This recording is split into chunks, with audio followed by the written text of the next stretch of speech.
பூ பறிக்கணும் அப்படின்னாவே என் சின்ன உசுருக்கு எங்கேருந்து கோவம் வருதுன்னு தெரியல. நான் வீட்டு வேலை முடிச்சுட்டு வரதுக்குள்ள சார் கோவமாக இருந்தார். வீடியோ எடுத்தது உடனே சார் சிரிச்சிட்டாரு.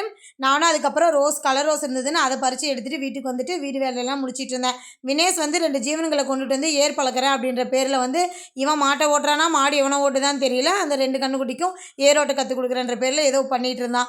அதுக்கப்புறம் பெட்ஷீட்லாம் அலசி போடலாம் அப்படின்ட்டு ரெடி பண்ணியிருந்தேன். நாளைக்கு கோயிலுக்கு போகிறோம். என்ன கோவில் அப்படிங்கிறத நாளைக்கு உங்களுக்கு வீடியோவில் ஷேர் பண்ணுறேன். அதுக்கப்புறம் ரோட்டு வாரத்தில் இருக்க எனக்கு சவுண்டு கேட்க மாட்டேது. ஊட்டி அம்மாவுக்கு மட்டும் சவுண்டு கேட்டுருது. உடனே ஃபோன் அடித்து வெங்காயம் வாங்கி வைக்க சொன்னாங்க. சரின்னு வெங்காயமும் வாங்கி வச்சுட்டு அதுக்கப்புறம் பக்கத்தில் தெரிஞ்சவங்க நகை எடுக்க கூப்பிட்டுருந்தாங்க. அங்கே போயிட்டு வந்து வீட்டுக்கு வந்து பார்த்தா எனக்கு ஹார்ட் அட்டாக்கே வந்துட மாட்டுக்கு. என் பெரிய உசுறு வந்து உருளைக்கிழங்கு பஜ்ஜி போடுறன்ற பேரில் ஒரு தொட்டி பாத்திரமே சேர்த்து வச்சுட்டான்.